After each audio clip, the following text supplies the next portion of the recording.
Hello everyone. Am I audible and visible? Come on, make some noise guys and girls. क्या मेरी आवाज आ रही है आप लोगों तक?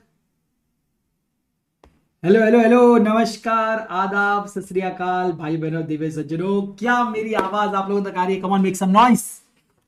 सर कहाँ रह गए आप? अबे 3 मिनट हुए हैं आर्ची। भाई तू ऐसे बोलेगा? हाँ, फाउंडेशन से तेरे को देख रहा हूं मैं। भाई बच्चे दो दो दिन क्लास नहीं आते, मैं कुछ बोलता हूं तुमको?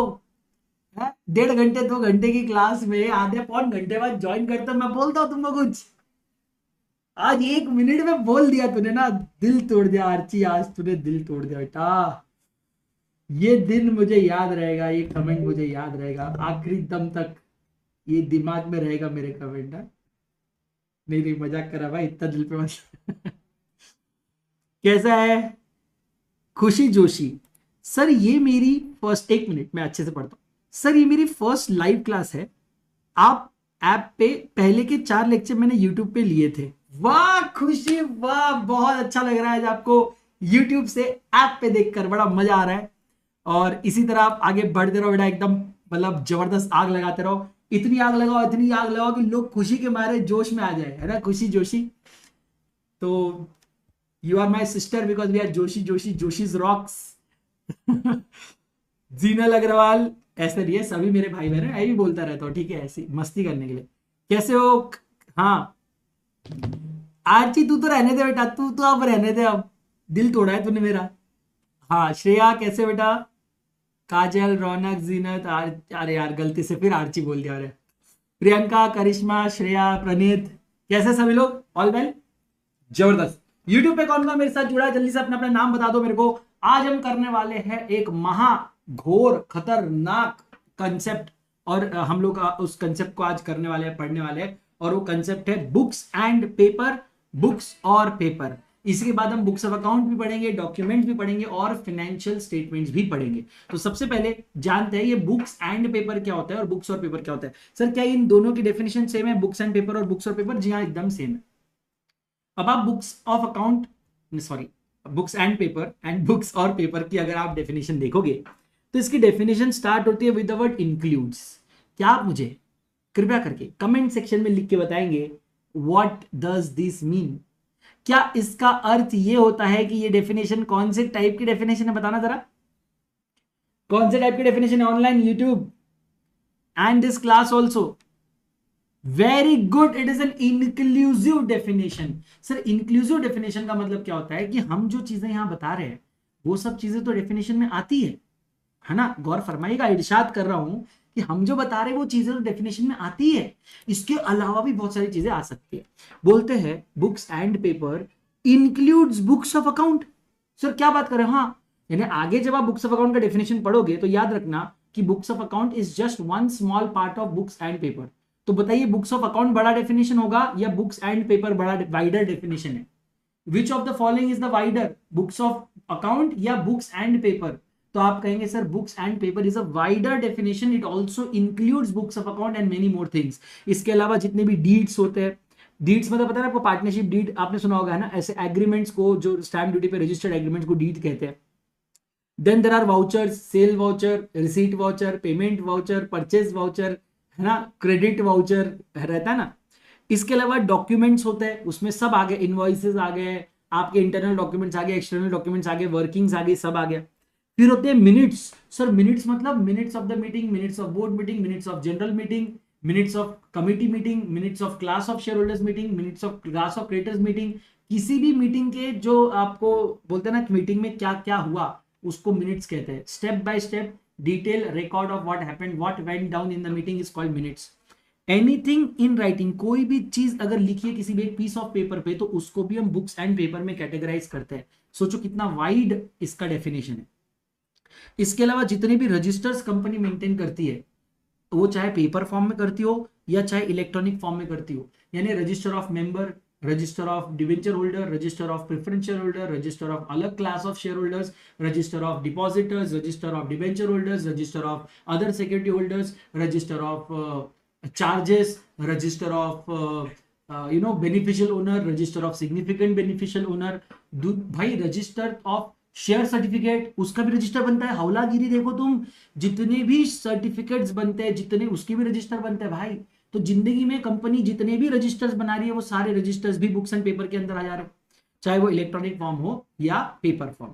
तो ये है बुक्स एंड पेपर या बुक्स और पेपर की डेफिनेशन। जल्दी से एक बार देख लेना। Books and paper includes books of account, deeds, vouchers, documents, minutes. अच्छा, एक और बात मैं यहाँ पे आपको बताना चाहूंगा कि बुक्स ऑफ अकाउंट और डॉक्यूमेंट्स ये दोनों किस में आते हैं? बुक्स एंड पेपर के अंदर आते हैं। ठीक है, चलिए अब हम आते हैं बुक्स ऑफ अकाउंट को जान लेते हैं। सर ये सबसे सिंपल डेफिनेशन, ये डेफिनेशन आपको तुरंत याद होने वाली है। पता है आपको बुक्स ऑफ अकाउंट क्या होता है? फिर से इसका डेफिनेशन क्या है? इंक्लूसिव है। Books of account includes records maintained in respect of, बताइए इन रिस्पेक्ट ऑफ व्हाट? सबसे पहले all the sums of money received and spent, कितना पैसा आपको आया और कितना पैसा आपने खर्च किया, इसके रिकॉर्ड्स अगर आप मेंटेन करते हो तो ये बुक्स ऑफ अकाउंट है। यानी बेसिकली आपके सारे रिसीट्स एंड एक्सपेंडिचर हो रहे हैं। देखो, यस और नो, आपके रिसीट्स एंड एक्सपेंडिचर। चलो next sir, all sales and purchases of goods and services, जितने भी गुड्स सेल्स, गुड्स और सर्विसेज आपने सेल की, कितने भी गुड्स और सर्विसेज आपने परचेज की। Sir all the assets and liabilities of the company and items of cost, ये चार चीजें आपके बुक्स ऑफ अकाउंट को बनाती है। जल्दी से बताना एक बार। In receipt and expenditure, purchase and sale, asset and liability, cost records. एक बार बोलो मेरे साथ। हाँ, इनकम एंड एक्सपेंडिचर मतलब वही receipt and expenditure, sales and purchases, assets and liabilities, items of cost. ये तो याद करना बड़ा आसान है। आप, मेरे को लगता है अगले 5 मिनट में आपको पूरा वैसे ध्यान में आ जाएगा।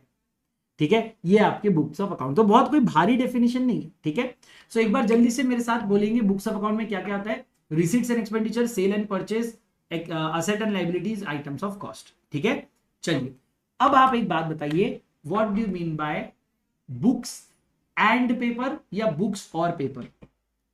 बुक्स एंड पेपर, बुक्स और paper. Sir it includes books of accounts, deeds, vouchers, documents, registers, है ना, any piece in writing, register चाहे पेपर फॉर्म में हो इलेक्ट्रॉनिक फॉर्म में। फिर बुक्स ऑफ अकाउंट क्या होता है? Sir records with respect to, includes record with respect to receipt and expenditure, मतलब all sums of money received and expended, receipt and expenditure आ गया। All assets and liabilities, all sales and purchases and items of cost, ये आपका बन गया books of account. Easy है, सबको आ गया क्लियर? चलो अब हम नीचे आओ, नीचे आओ, बस इधर रुक जाओ, यहां पे आ जाओ, यहां पे आ जाओ। हाँ, अब आप देखो क्लॉज 36 मिल रहा है आपको, क्लॉज 36। हाँ जी, बताइए क्लॉज 36 के अंदर क्या है? सर यहाँ पे डॉक्यूमेंट का डेफिनेशन दिया है। चलो फिर से देखो डॉक्यूमेंट का डेफिनेशन क्या है। सर डॉक्यूमेंट का डेफिनेशन भी इंक्लूड्स इन इंक्लूसिव डेफिनेशन है। यूट्यूब पे stay live and YouTube man, guys and girls, please stay live on YouTube. YouTube को ऐसा मरने मत दो बेटा, थोड़ा तो एक्टिव रहो। कहाँ गई आज बीना? कहाँ है आज नीलगिरी, खुशी? अच्छा नीलगिरी ने तो परचेस कर लिया, कल ही मेरी बात हुई थी। तो और कौन है यूट्यूब पे? थोड़ा भाई बातें तो करो यार, मतलब थोड़ा तो यार इंटरैक्ट करो लाइफ में। सर डॉक्यूमेंट्स एक अलग लेवल चला जाता है। बोलता है डॉक्यूमेंट्स में क्या आएंगे मालूम? जितने भी समन्स होते हैं। सर समन्स, समन पता है आप लोगों को क्या होता है? समन का मतलब होता है an order requiring your physical presence. For example मैंने कहा ना कि हाँ, I summon you in front of me. I summon you मतलब मैं आपको आदेश देता हूं कि आप पर्सनली मेरे सामने आइए और रूबरू हम लोग बात करेंगे। समन का मतलब होता है बुलावा। चलो बुलावा आया है, कोर्ट ने बुलाया है, भाई समन। हेलो मुस्कान काजी, बहुत अच्छा लग रहा है आपको देख के, lots and lots of love, thank you so much for the comment. तो सर ये होता है समन। इसके अलावा आप लोगों को कभी नोटिसेस आती है ना, शो कॉज नोटिस कि हम आपके ऊपर इनकम टैक्स चार्ज क्यों ना करें, शो कॉज हम आप पे पेनल्टी क्यों ना लगाए जब हमारे हिसाब से आपने कुछ लॉ ब्रेक किया है। इसके अलावा होता है रेक्विजिशन। अगर आपको पता नहीं है तो मैं आपको बताता हूं, रेक्विजिशन का मतलब होता है जब आपसे कुछ इंफॉर्मेशन, कोई बुक्स, कोई पेपर, कोई डॉक्यूमेंट, कोई प्रूफ, कुछ आपसे मांगा जाता है, मंगवाया जाता है, उसे रेक्विजिशन कहते हैं। I request you to deliver this information to me, इसे कहते हैं रेक्विजिशन। फिर आता है सर ऑर्डर। सर ऑर्डर और नोटिस का डिफरेंस समझना। नोटिस में आपको बताया जाता है, ऑर्डर में आपको आदेश दिया जाता है जिसमें आपको बताया जाता है कि भाई साहब ये अमाउंट ऑफ पेनल्टी आप पे लेवी की गई है, चुपचाप जाके भर दो। भाई साहब इतने साल का इंप्रिजनमेंट होने वाला है, भाई साहब बिजनेस बंद करने वाला है, भाई साहब नाम बदलना पड़ेगा, भाई साहब आपने ये क्यों नहीं किया, मतलब ये आप पे पेनल्टी लगी, वो आप पे पेनल्टी लगी। सो ऑर्डर अलग होते हैं और नोटिस अलग होती है। नोटिस में आपको बताया जाता है कि भाई ये सब हो सकता है, और ऑर्डर में आपके ऊपर डायरेक्ट तोप चला दी जाती है। फिर होते हैं सर डिक्लेरेशंस। सर आपको पता है डिक्लेरेशंस का मतलब होता है कसम खाना। एक कंपनी बनाते वक्त हम लोग बहुत सारे डिक्लेरेशंस देते हैं कि हाँ हमने सब ट्रू एंड फेयर बताया, हाँ हमने सारे कोई फ्रॉड नहीं किया है, हाँ हमने कोई लॉ नहीं ब्रेक किया है, हाँ हम सब बराबर कर रहे हैं। इसको सबको डिक्लेरेशंस कहते हैं। ये डिक्लेरेशंस भी डॉक्यूमेंट्स है। जितने भी डिक्लेरेशन, चाहे आपकी कंपनी साइन कर रही हो, बोर्ड ऑफ डायरेक्टर साइन कर रहे हो, वो सब भी यहाँ पर डॉक्यूमेंट्स में आते हैं। बेटा विद्या रेवगाड़े, वेलकम टू द क्लास। मैंने ऑलरेडी एक्सप्लेन किया, मैं आपके लिए विद्या दोबारा एक्सप्लेन करता हूं। समन का मतलब होता है बुलावा, जहां पर आपका पर्सनल प्रेजेंस, आपको ऑर्डर दिया जाता है कि आप पर्सनली प्रेजेंट हो। तो फॉर एग्जाम्पल अगर मैं बोलूं कि Vidya I summon you in front of me, तो आप बेटा फोन पे मेरे से बात नहीं कर सकते, आप मेरे से फोन पे बात नहीं कर सकते, आपको रूबरू मेरे सामने आना पड़ेगा और मुझसे बात करना पड़ेगा। सो यूजुअली कोर्ट समन्स भेजता है। अगर आप चश्मदीद गवाह है या ऐसा लगता है कि आपके पास किसी भी केस के संबंध में कोई इंफॉर्मेशन है जो आपसे हम पूछना चाहते हैं और वो भी रूबरू पूछना चाहते हैं, तो कोर्ट आपको समन भेजती है और आपका पर्सनल फिजिकल प्रेजेंस आपसे डिमांड करती है। ठीक है। इसके अलावा अब आप देखेंगे ऑल फॉर्म्स एंड रजिस्टर्स। अब आप कंफ्यूज हो जाएंगे कि सर फॉर्म तो ठीक है, जितने भी फॉर्म्स एक कंपनी भरती है वो हमारे लिए डॉक्यूमेंट है, बट सर रजिस्टर, सर आपको शर्म नहीं आई? रजिस्टर को आपने ऑलरेडी बुक्स और पेपर में डाला हुआ था, तो दोबारा रजिस्टर को डॉक्यूमेंट्स में डाल के आप हमारी तौहीन कर रहे हो। नहीं बेटा, तौहीन नहीं है। Register is also document and it can also be books and paper. Tension की बात नहीं है, because all documents are anyways books and paper. So double inclusion does not result into exclusion. वो एक कंफर्मेटरी लॉ हो गया कि भाई बुक्स और पेपर, मतलब रजिस्टर्स आर बुक्स और paper and registers are also documents. तो रजिस्टर डॉक्यूमेंट भी है, बुक्स और पेपर भी है, क्योंकि खुद documents are also books and paper. ठीक है। तो रजिस्टर दोबारा आए, लेकिन इस पर इमोशनल होने की जरूरत नहीं है। Sir whether we are issuing it और वी आर सेंडिंग इट और we are keeping it in pursuance of this act और under any other law for the timing in force. तो सर अगर आपको समन रिसीव होता है या आप सेंड कर रहे हो, नोटिसेस रिसीव हो रहे हैं, सेंड कर रहे हो, रिक्विजिशन रिसीव हो रहे हैं, सेंड कर रहे हो, ऑर्डर, डिक्लेरेशन, फॉर्म, रजिस्टर, जो आप आइदर इशू करते हो, सेंड करते हो, आप मेंटेन करते हो अकॉर्डिंग टू दिस लॉ और any other law for timing in force, और अदरवाइज अगर आप लॉ नहीं, आप खुद से भी मेंटेन करते हो, लॉ ने नहीं बोला बट फिर भी आप खुद से मेंटेन करते हो, वो रजिस्टर्स भी, वो डॉक्यूमेंट्स भी आपके डॉक्यूमेंट्स में कैटेगराइज हो जाते हैं। बिकॉज लास्ट में उन्होंने एक वर्ड लिख दिया और अदरवाइज। जस्ट वन सेकेंड, और उन्होंने लिख दिया और अदरवाइज। ठीक है, चलो देन है इसके बाद, कोई बात नहीं, ऐसा हो जाता है, हो जाता है। ठीक है, मेरे भाई का कॉल आ गया, वो घूमने गए तो मेरे को वीडियो कॉल कर रहे हैं उनको मैं मैसेज कर देता हूँ वरना दोबारा कर देंगे।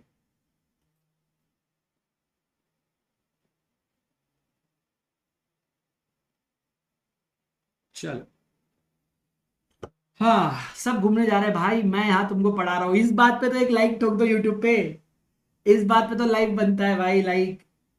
चलो, हाँ अरे अरे अरे अरे अरे, हाउ कम मुस्कान काजी इधर से इधर कब गई बिना, मैं तुमको यूट्यूब पे ढूंढ रहा हूं, तुम इधर बैठे हो। अरे गजब भाई, तो गेम खेल गया यार ये बच्चे। ये देखो, ये देखो, इसको देखो, पढ़ना नहीं है केशव को, बोलता है सर फोन उठा लो हम भी बातें कर लेंगे। ये हौलागिरी है यार ये बच्चे का। चलो आओ सर, आगे देखो। Sir this is maintained either on paper और इन इलेक्ट्रॉनिक फॉर्म। ये सब कुछ डॉक्यूमेंट के अंदर आता है। तो एक बार फटाफट सभी लोग थोड़ा सा फोकस करो, थोड़ा सा फोकस करो, आओ मेरे साथ फोकस करो। हाँ इधर आओ, इधर आओ, इधर आओ। What do mean by books and paper या बुक्स और paper? Sir books and paper और बुक्स और पेपर इंक्लूड, बोलो, books of account, deeds, vouchers, documents, registers, है ना, and whether they are maintain in electronic form और paper. ठीक है। फिर बताइए what do mean by books of account? Sir all sums of money paid and received, यानी कि receipt and expenditure, all sales and purchases, all assets and liabilities and all items of cost that you are maintaining. बहुत अच्छे। बताइए what do mean by documents? Again document includes summons, notices, orders, requisitions, any register which you are maintaining under this law, this act, or under any other law for time in force or otherwise, whether in paper form or in electronic form, है ना, सारे declaration forms वो सब भी इसमें आ गए, orders सब इसके अंदर आ गए, ठीक है। हाँ चलेंगे चलेंगे बेटा चलेंगे। सही है भाई, हर चीज सही है भाई। चलो क्लियर है, यहां तक क्लियर है। Now I am about to teach you the most important definition which is asked in exams very frequently. So बेटा जो भी अभी तक कर रहे थे, अब आप अपना ध्यान 100% मेरे ऊपर ले आओ। अब जो मैं अगला डेफिनेशन आपको पढ़ाने जा रहा हूं that is section 2 clause 40 financial statements. दोस्तों ये जो फाइनेंशियल है, जिसे कुछ लोग फाइनेंशियल स्टेटमेंट्स कहते हैं, ये आपके अभी सिलेबस का बहुत इंपॉर्टेंट पार्ट है, बिकॉज इस पे फ्रीक्वेंटली क्वेश्चन पूछा जाता है। What do mean by financial statement? इसका भी डेफिनेशन इंक्लूसिव डेफिनेशन है। कहते हैं फाइनेंशियल स्टेटमेंट मतलब balance sheet as at the end of the year, profit and loss account, और अगर आप नॉन फॉर प्रॉफिट ऑर्गेनाइजेशन हो, मतलब कि आप चैरिटी करने की कोशिश करते हो, तो आप तो प्रॉफिट नहीं कमा रहे होंगे, तो आपके इनकम एंड एक्सपेंडिचर अकाउंट बता देना, ठीक है। तो balance sheet, profit and loss for profit making company and income and expenditure for not for profit organisations. Then cash flow statement, ठीक है, जिसमें इनफ्लो और आउटफ्लो ऑफ कैश होता है। लास्ट में हम लोग हमारे कैश को मैच करते हैं, cash in hand, cash at bank, वो सब मैच होता है।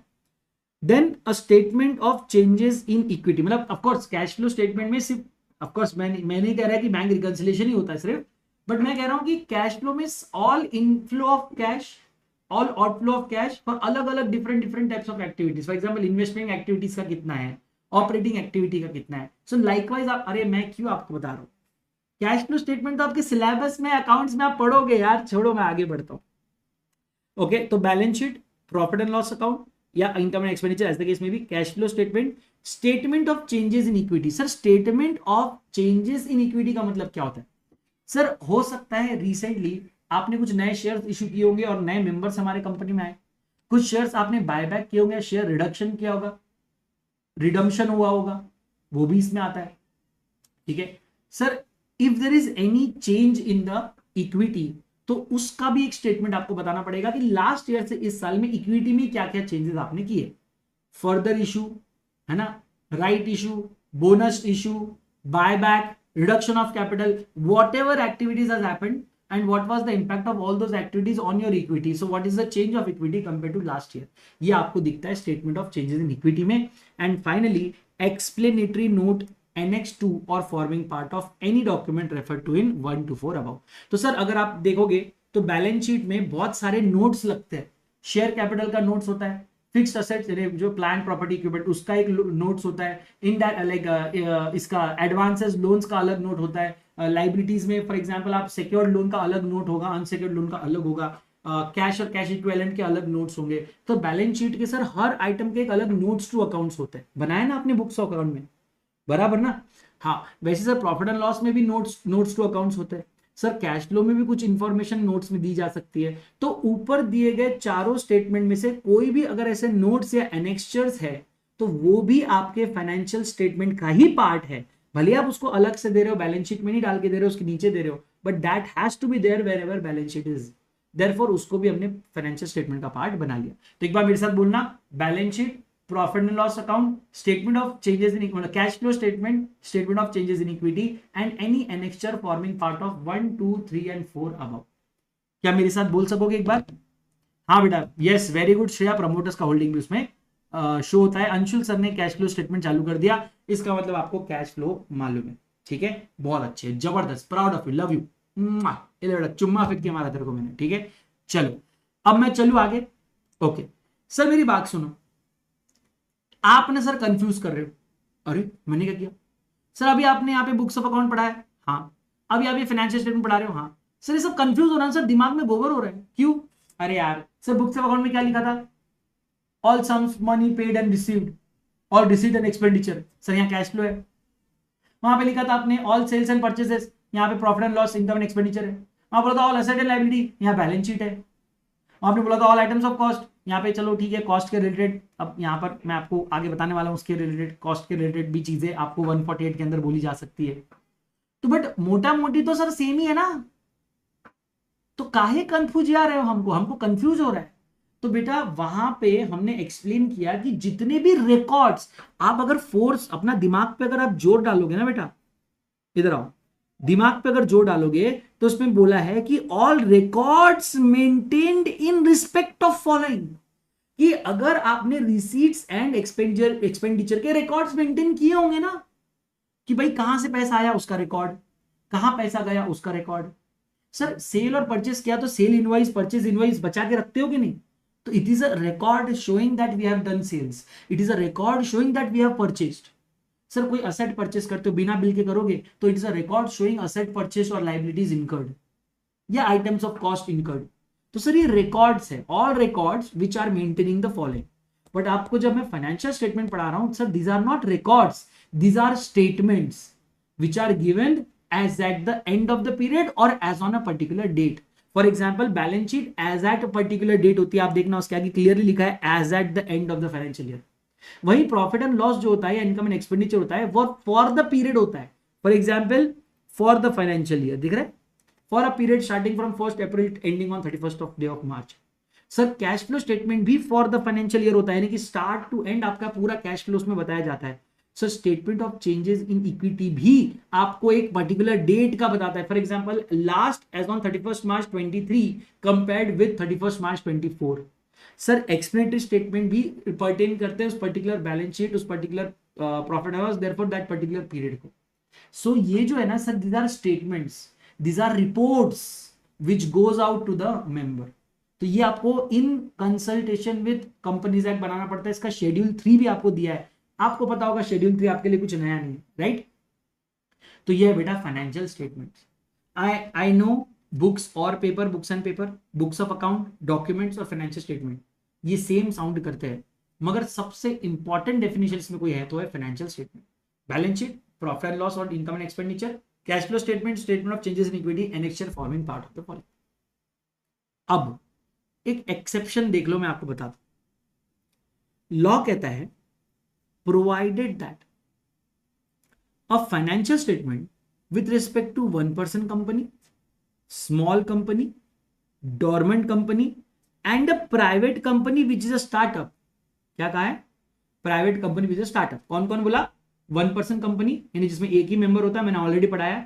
Small company 4 crore 40 crore, holding subsidiary नहीं चलेगी, सेक्शन 8 नहीं चलेगी, स्पेशल एक्ट नहीं चलेगी, अदर देन पब्लिक कंपनी चाहिए, सेक्शन 2 क्लॉज 85 कल ही पढ़ा है मैंने। डॉर्मेंट कंपनी कल ही पढ़ा है मैंने, क्या आइदर फ्यूचर प्रोजेक्ट के लिए बने हो, इंटेलेक्चुअल प्रॉपर्टी होल्ड करने के लिए बने हो, कोई सिग्निफिकेंट अकाउंटिंग ट्रांजैक्शन नहीं है या आप इनएक्टिव कंपनी हो, ठीक है। और सिग्निफिकेंट अकाउंटिंग ट्रांजैक्शन मतलब वो 4 ट्रांजैक्शंस के अलावा कुछ है तो सिग्निफिकेंट, नहीं है तो फिर नॉट सिग्निफिकेंट, ठीक है। इसके अलावा डॉर्मेंट के बाद private company which is startup. Startup का recognition department of promotion of trade and promotion of business and industry and internal trade वाले DPIIT से मिलता है। आपको यहाँ पे लिखा भी है department of industrial policy and promotion, ministry of commerce and industry. अब इसका नाम चेंज हो गया है, अब आप अगर इसका नाम देखना चाहे तो आप सीधा सिंपली स्टार्टअप इंडिया लिख सकते हैं। स्टार्टअप इंडिया का वेबसाइट अगर आप देखेंगे तो ये आपका स्टार्टअप इंडिया का वेबसाइट है, आप इसके ऊपर क्लिक करेंगे तो ये department of promotion for industry and internal trade है। इसका नाम बदल चुका है, इसका नाम आप ध्यान से देखना, department for promotion of industry and internal trade. ये department of commerce and industry का एक पार्ट है। ये department of commerce and industry ये गवर्नमेंट ऑफ इंडिया का एक डिपार्टमेंट, समझ में आ रहा है। तो अब ministry of commerce and industry के अंदर department for promotion of industry and internal trade है और इनके पास ऑथोरिटी दी गई है कि आप स्टार्टअप इंडिया को संभालो और जो भी नया बिजनेस भारत में आ रहा है, आप देखना एज ऑफ नाउ यहाँ पे बोला है कि there are 1,44,953 DPIIT recognised startups in India. Almost 1.5 lakh startup आज के डेट में रजिस्टर्ड है और उसमें बोला है कि इस पोर्टल पे 7,39,104 people are there on this portal, जो इसमें लॉग इन कर रहे हैं, एप्लीकेशंस कर रहे हैं कि भाई हमको भी स्टार्टअप का दो, या उनका जिनका एप्लीकेशन पेंडिंग है या जिनका एप्लीकेशन अंडर कंसिडरेशन है। ये है DPIIT। आप खुद अपना एलिजिबिलिटी चेक कर सकते हो, आप खुद अपनी डिटेल्स यहां पर देख सकते हो। Sir what is the benefit of registering as a startup? Startup होने से आपको कंपनीज एक्ट के तो बहुत सारे प्रोविजंस में छूट मिलती है, साथ में आपको एंजल इन्वेस्टमेंट भी मिलता है और आपको मौका मिलता है अपने इस ग्रेट प्लान को रियलिटी में बदलने का, and that to with the help of government. तो ये गवर्नमेंट का इनिशिएटिव है to promote business and wellbeing in India. ठीक है। Ekagrata is also startup company? नहीं बेटा, it's not a startup company as far as I know. It's not a company also any more, है ना, बिकॉज एकाग्रता तो ब्रांड नेम होता है ना। चलो ओके, बाद में और चर्चा करेंगे इस विषय पे। अब चलते हैं आगे। तो एकाग्रता is a brand name, the company owns the brand name, उसका नाम अलग होता है। आपको ये सब धीरे धीरे पता चलेगा। तो सर ये सारे जो होते हैं ना, अब सुनो, अगर आप एक ओपीसी हो, स्मॉल कंपनी हो, गवर्नमेंट कंपनी हो या प्राइवेट कंपनी जैसे स्टार्टअप हो, आपको कैश फ्लो स्टेटमेंट बनाने की जरूरत नहीं है। क्या ही उखाड़ लोगे कैश फ्लो बनाकर, कितना ही आपका कैश फ्लो होगा, इसलिए आपको कैश फ्लो से एग्जम्पशन दे दिया गया। आपको बोले सर कैश फ्लो स्टेटमेंट बनाने की जरूरत नहीं है। अब आप कहेंगे सर इतनी सारी चीजें हमको याद रखनी है क्या? नहीं बेटा, ये सारी चीजें आपको लॉ पढ़ते वक्त रिस्पेक्टिव लॉज में आने वाली है। जब वो रिस्पेक्टिव लॉ में आएगी तब हम उसके ऊपर और चर्चा करेंगे। ठीक है। तो स्टार्टअप मतलब अ प्राइवेट कंपनी और मेड अंडर दिस एक्ट और under previous law which has been recognized as a startup by DPIIT. ठीक है। Provided the exceptions, modification and adaptation shall be applicable to a private company which has not committed default in filing its financial statements under 137 or annual return under 92 of the said act. अब भैया इसको जरा गौर से देख लो, ये जो exception दिख रहा है ना, नहीं कुछ तो ये पर्टिकुलर पैराग्राफ आपके सीए इंटरमीडिएट के जर्नी में 150 बार आपके जीवन में आएगा, कम से कम बोल रहा हूं मैं। आप ये लाइन, ये पर्टिकुलर पैरा आप ऑलमोस्ट 100-150 बार पढ़ने वाले हो, मे भी ज्यादा बार पढ़ने वाले हो through out your CA intermediate journey. इसको मैं एक बार आज आपको हिंदी में एक्सप्लेन करता हूं और इसका बेनिफिट ये होगा कि आगे जब भी ये आएगा मुझे बार बार एक्सप्लेन करने की जरूरत नहीं पड़ेगी। तो यहां पे बोला है अगर आप प्राइवेट कंपनी हो और आप स्टार्टअप में रिकॉग्नाइज्ड हो तो आपको कैश फ्लो बनाने की जरूरत नहीं है। ठीक है। ये एक एग्जम्पशन मिल गया आपको कि अब आपके फाइनेंशियल स्टेटमेंट में बैलेंस शीट रहेगी, प्रॉफिट एंड लॉस रहेगा, इनकम एक्सपेंडिचर रहेगा, आपके इसमें statement of changes in equity रहेगा, एनेक्स्चर रहेगा, लेकिन कैश फ्लो नहीं रहेगा। क्यों? क्योंकि आप private company which is a startup. तो ये आपको एग्जम्पशन मिल गया, आराम मिल गया, कैश फ्लो बनाने की जरूरत नहीं है, चिल। लेकिन ये आराम आपको तब तक मिलता रहेगा जब तक आप अच्छे से ईमानदारी से काम कर रहे। जिस दिन आपने बेईमानी का रास्ता लिया उस दिन आपको मिलने वाले जितने भी एग्जम्पशंस है ये बंद हो जाएंगे, छीन लिए जाएंगे और आपको भी कैश फ्लो बनाना पड़ेगा। अब आप कहेंगे सर ये बेईमानी का रास्ता क्या है? अगर आपने सेक्शन 137 के अंदर अपने फाइनेंशियल स्टेटमेंट्स हमारे साथ फाइल नहीं किए, यानी बैलेंस शीट, प्रॉफिट, ये जो हम डेफिनेशन पढ़ रहे हैं, अगर ये फाइनेंशियल स्टेटमेंट्स आपने एज पर 137 हमारे साथ फाइल नहीं किए, या आपने अपने एनुअल रिटर्न्स जो कि दिए रहते हैं सेक्शन 92 में, दोनों हमारे सिलेबस में हम पढ़ेंगे, अगर आपने हमारे साथ फाइल नहीं किए तो इसका मतलब आप बदमाशी कर रहे हो, आप गंदी बात कर रहे हो, आप गंदे बच्चे हो, और अगर आप गंदे बच्चे हो तो हम आपको एग्जम्पशन नहीं देंगे। अब ऐसा ये पैराग्राफ बहुत सारे कंपनीज के केस में, एग्जम्पशन के केस में आएगा, आपको इसको अब मेंटेन करना है। अगली बार मैं सिर्फ इतना बोलूंगा, a private company will get following exemption provided they do not default 137/92। अब आपको समझना है कि 137 मतलब हाँ भाई फाइनेंशियल स्टेटमेंट फाइल बराबर किया रहना चाहिए और एनुअल रिटर्न बराबर भरना चाहिए। ये अब आपको याद रखना है, 137 एंड 92 याद रख पाओगे? 137-92 याद रहेगा सर? जब तक आप रिकॉग्नाइज्ड हो एज अ स्टार्टअप तब तक आप रख सकते हो। स्टार्टअप का रिकॉग्निशन 10 इयर्स तक ही यूजुअली रहता है। ठीक है। चलो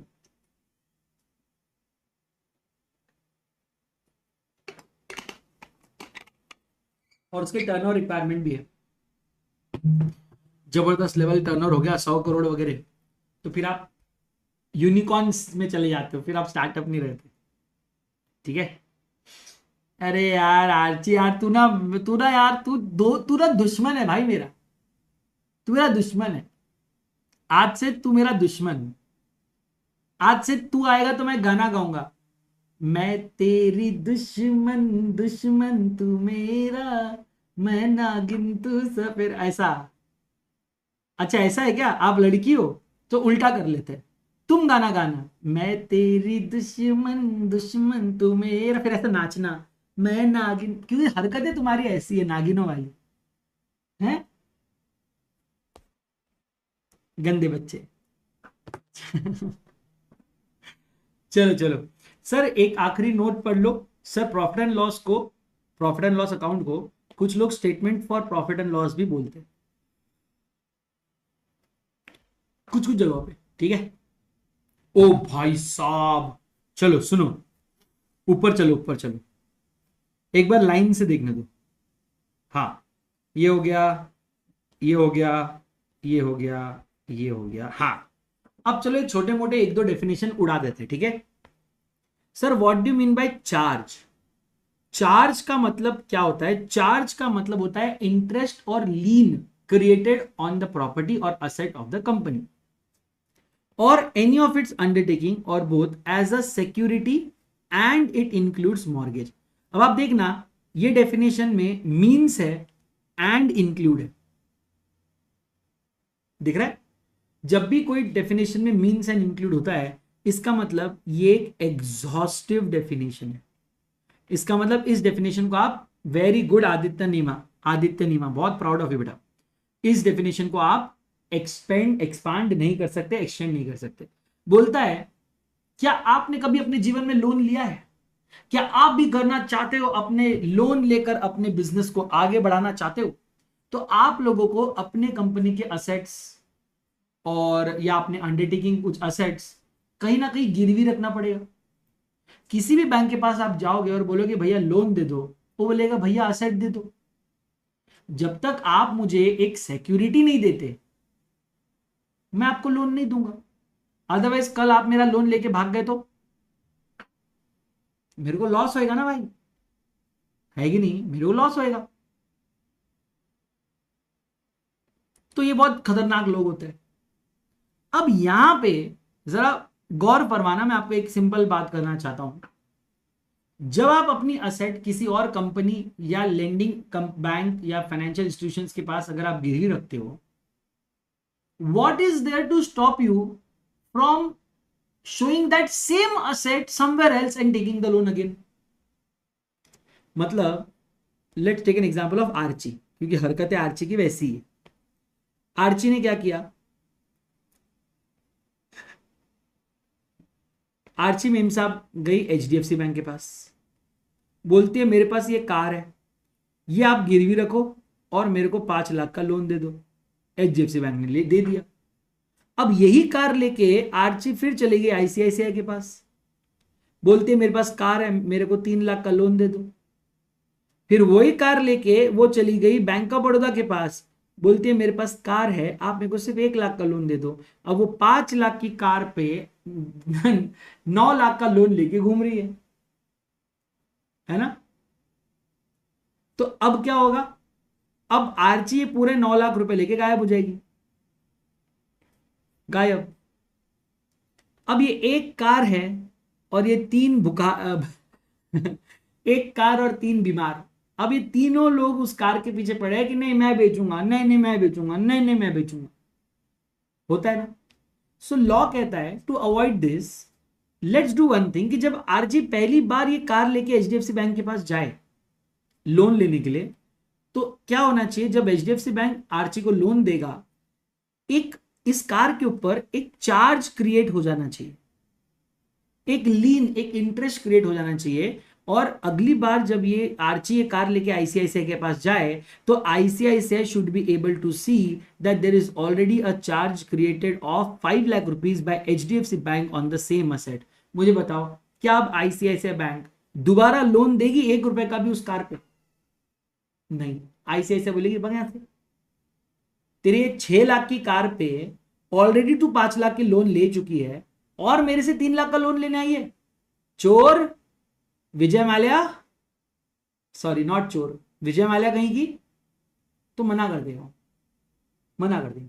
अब आप किसी भी बैंक के पास जाओगे ना बेटा, आपको मना कर दिया जाएगा, because the charge is created and registered.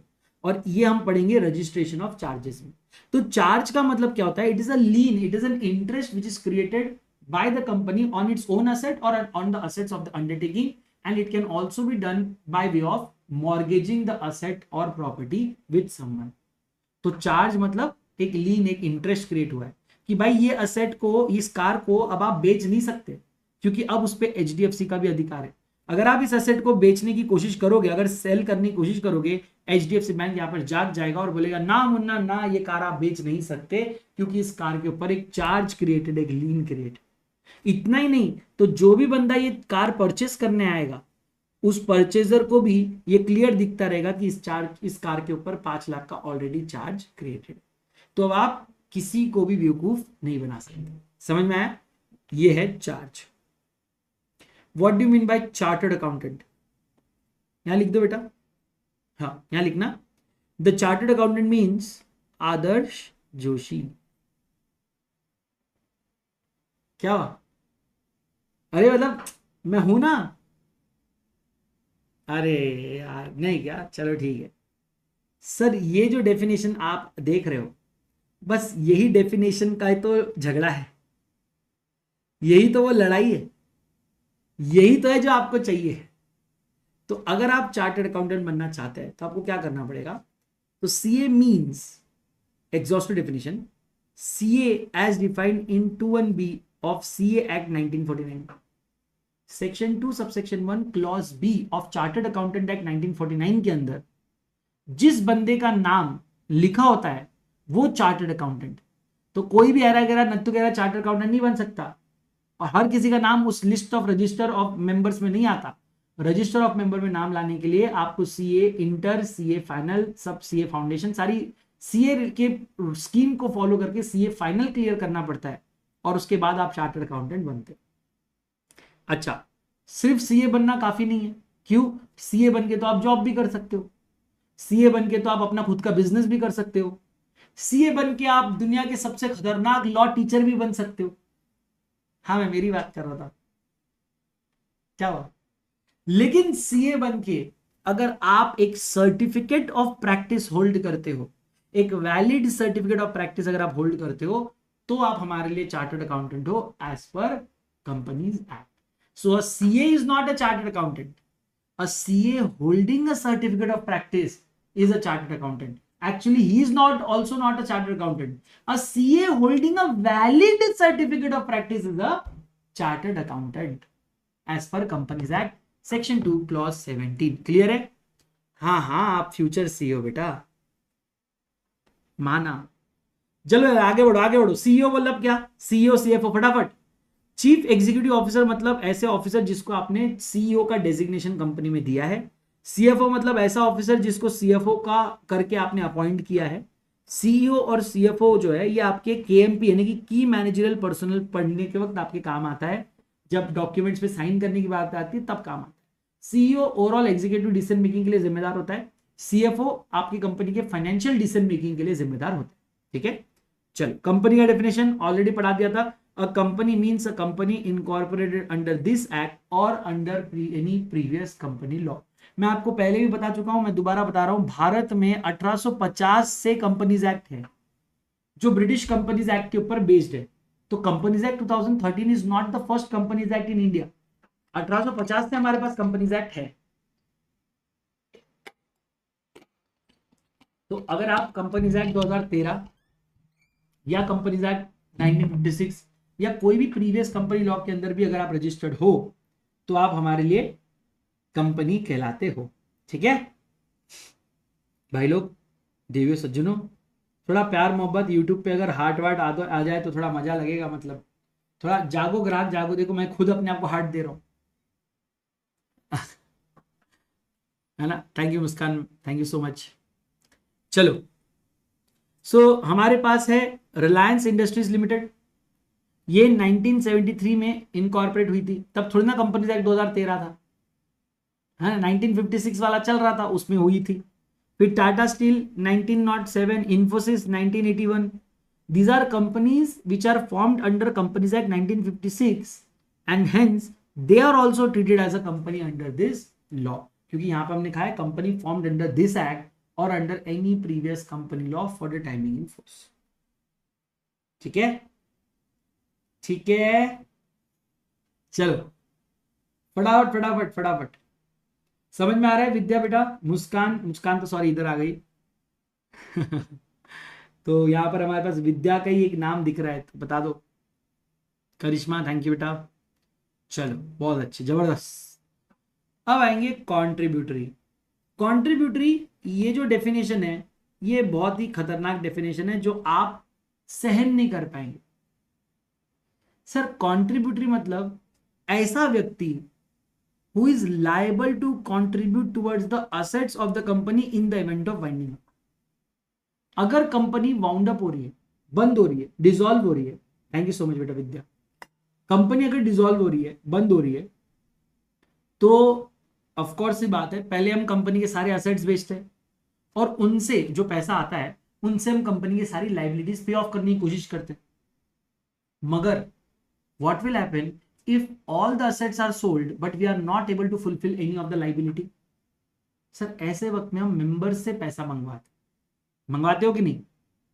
फिर आप मेंबर से पैसा मंगवाते, तो जो मेंबर्स होते हैं ना वो होते हैं कॉन्ट्रीब्यूटरीज, तो उनका लिस्ट बनता है। हाँ, रीना शर्मा, गुड आफ्टरनून बेटा, God bless you, thank you so much for the comment. तो रीना, उनका लिस्ट बनता है और उन लिस्ट में उसको बोलता है लिस्ट ऑफ कॉन्ट्रीब्यूटरीज, और उसमें नाम लिखा होता है कौन कौन व्यक्ति कितना कितना रुपए देने के लिए लायबल है। अब मैं आपको बार बार नहीं याद दिलाऊंगा, बट मैं ऑलरेडी आपको types of company based on liability पढ़ा चुका हूं।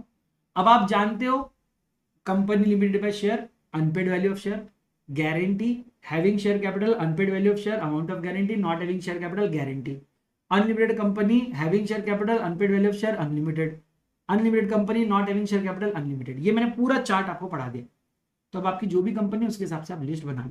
Now for the purpose of this clause it is hereby clarified that a person holding fully paid up shares in a company shall be considered as contributory but shall have no liability। Sir अगर आपके पास fully paid up share है तो आपका unpaid value of share कितना हुआ? 0। Fully paid up है ना, I have 200 shares of ₹100 each, fully paid up, तो 100 रुपए की मेरी लाइबिलिटी, मैं पूरा 100 रुपए पे कर चुका हूं, तो मेरा नाम भले ही वो कॉन्ट्रीब्यूटरी की लिस्ट में आएगा कि Adarsh Joshi is a contributory, but आगे जो लाइबिलिटी कॉलम है कि what is the liability of Adarsh Joshi, उसमें आएगा 0, बिकॉज वो 100% पेड अप शेयर लेके बैठा है। So he will have no liability as a contributory under the act whilst retaining a right of the contributory. अब आप कहेंगे sir what do you mean by retaining the right of the contributory? Let me explain. मैं पैसा लेके आपसे पढ़ाने तो आया हूं ना आपको। से एबी लिमिटेड, एबी लिमिटेड में there are 1 lakh shares of ₹100 each, ठीक है ना? कितना हो गया? Let's assume it is a fully paid up share, correct? आपके पास हो गया 100 लाख, करेक्ट, यानी कि 1 करोड़, ठीक है। Now what happened? Out of this, say for example, CA Muskan Kazi holds 500 shares, ठीक है। What will be the maximum liability of Muskan in this case? 0. Why? Because sir, the shares are fully paid up. तो फिर sir मुस्कान काजी का नाम आप list of contributor में क्यों डाल रहे हो? क्योंकि बेटा उसकी लाइबिलिटी 0 है मगर उसकी रिसीवेबिलिटी 0 नहीं है। मतलब सर फर्ज करो अगर इस कंपनी को वाउंड अप किया, वाउंड अप करके हमने उसकी सारी असेट्स बेची, तो हमको से फॉर एग्जांपल 200 करोड़ रुपए मिले, और जब हमने इसकी लाइबिलिटीज को पे करना स्टार्ट किया और सारी लाइबिलिटीज पे करी, तो हमने लाइबिलिटीज पे करी 180 करोड़ की, यानी आपके पास शेयर कैपिटल, सारी लाइबिलिटी, सब कुछ इंटरनल एक्सटर्नल सब कुछ पे करने के बाद भी 20 करोड़ का आपके पास फंड बैलेंस बच गया। ये पैसा किसको जाएगा रे? Who will get this money? Sir these share holders. और उस एक शेयर होल्डर में एक नाम है सीए मुस्कान काजी का। जिन मेम साहब के पास 500 शेयर्स है कंपनी के। अब ये जो 20 करोड़ रुपए है, ये 20 करोड़ रुपए will be divided by 1 crore rupees का paid up share capital and will be multiplied by the share capital held by Muskan. तो मुस्कान के पास है कितने का? 50,000 का। सर 50,000 कैसे आए? 500 shares into 100 rupees per share, यानी मुस्कान, ये 1 करोड़ रुपए में से 50,000 रुपए किसके है? मुस्कान के। तो ये जो 20 करोड़ रुपए है, इसमें से कितना रुपया मुस्कान को मिलेगा? तो सर कुछ नहीं करना है आपको, 20 crore divided by 1 crore multiplied by 50,000 करो बेटा, कितना अमाउंट आएगा बताओ? 20 करोड़, हाँ जी, डिवाइडेड बाय 1 करोड़, हाँ जी, मल्टीप्लाइड बाय 50,000, कितना आएगा? 10 लाख रुपए। देख लेना भाई, 1 लाख आता है क्या? ओए भाई 10 आ रहा है कि 1 आ रहा है भाई? देख लो यार, कैलकुलेटर पे 0 0 0 करना पड़ेगा मेरे को।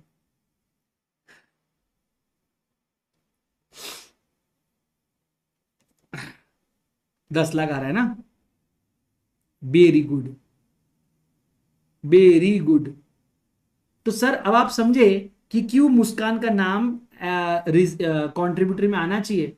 बिकॉज कंट्रीब्यूटरीज के सिर्फ लाइबिलिटी नहीं होते, दे ऑल्सो हैव राइट्स। उनके पास सिर्फ लाइबिलिटी नहीं होते, they also have rights of the contributory. समझ में आया?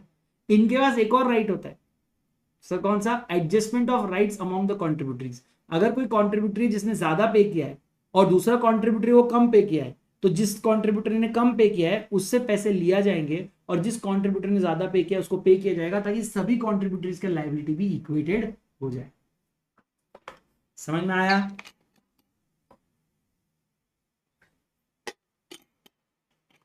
पक्का?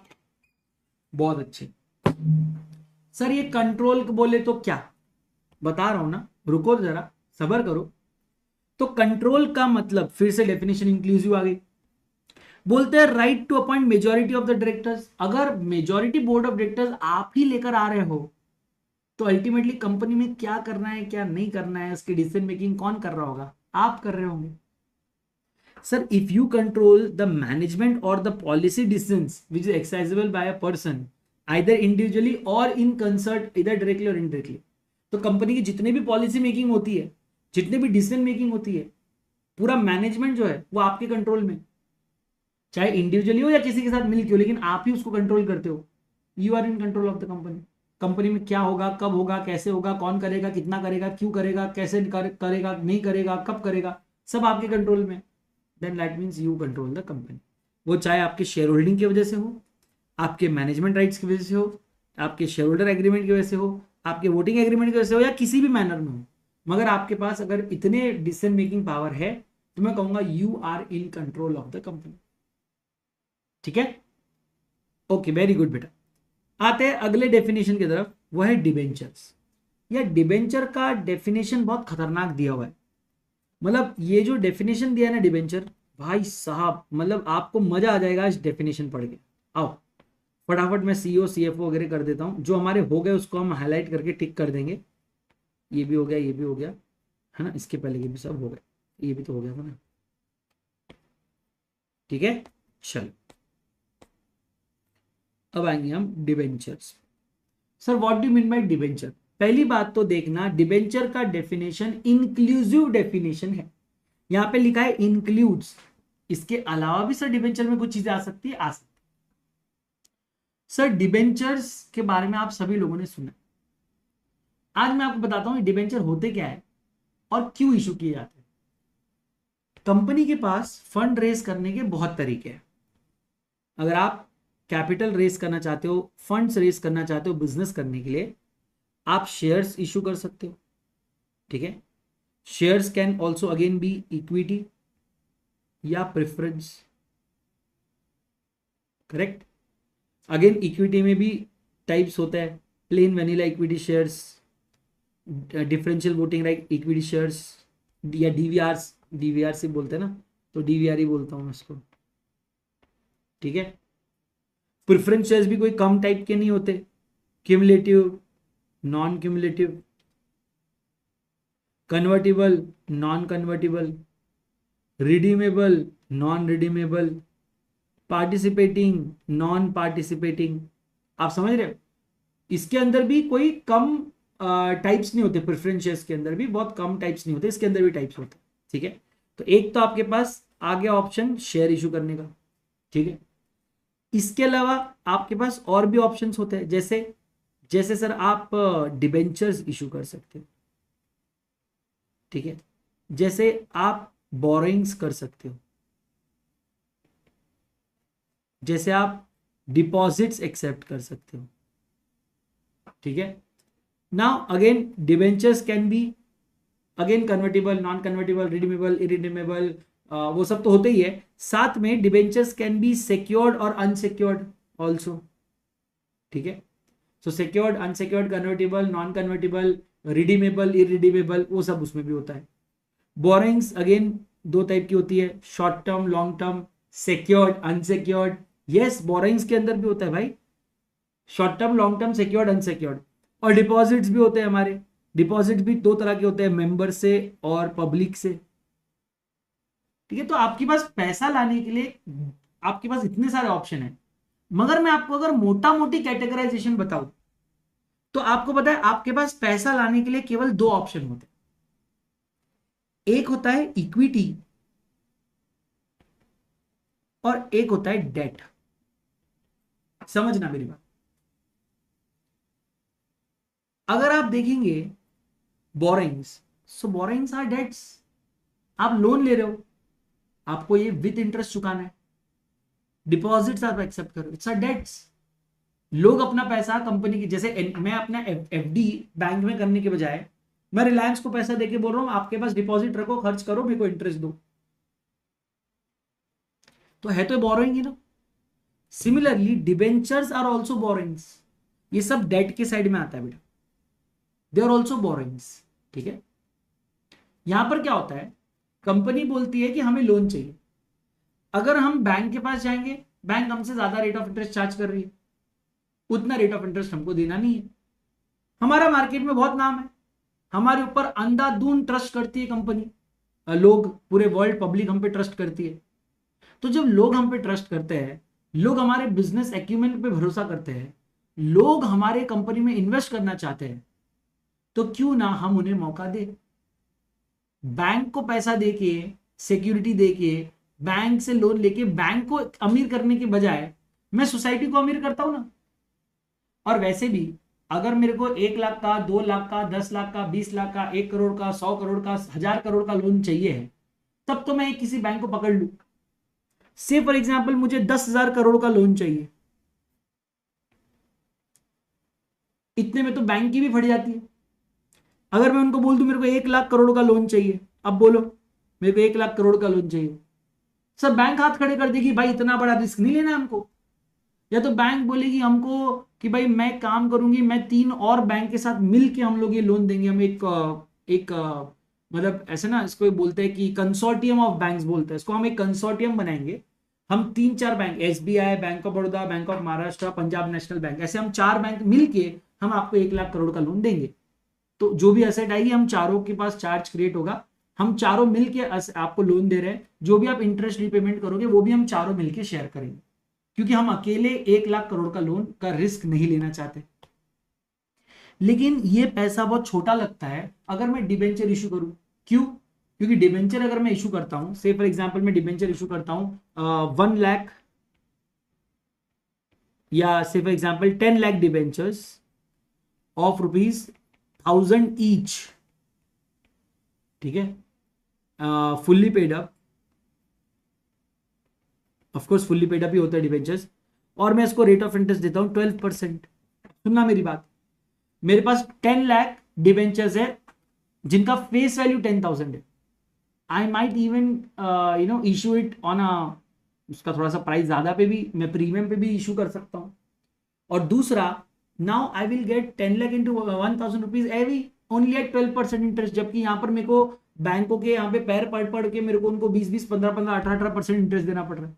सो यहाँ पे मेरा इंटरेस्ट भी कम होता है, मैं पैसा किसी एक जगह से नहीं तो बहुत सारे लोगों से मिलके ले रहा हूँ, और मुझे ना इनको प्रूव नहीं करना है, मुझे इनको अपने क्रेडिट स्कोर रिपोर्ट वो सब नहीं बतानी है, मैं रैंडमली डिबेंचर इशू कर सकता हूँ, मैं जब चाहिए रीपे कर सकता हूँ, जब जैसे जैसे चाहिए मैं अपने, सी बेसिकली जब मैं बैंक से पैसा लेने जाऊंगा ना, मैं आपको छोटी बात बताता हूँ, 100 बात की एक बात, जब मैं बैंक से पैसा लेने जाऊंगा मेरे को बैंक के टर्म पे पैसा मिलेगा, जब मैं पब्लिक से पैसा लेने जाऊंगा मैं अपने टर्म पे पैसा ले सकता हूं।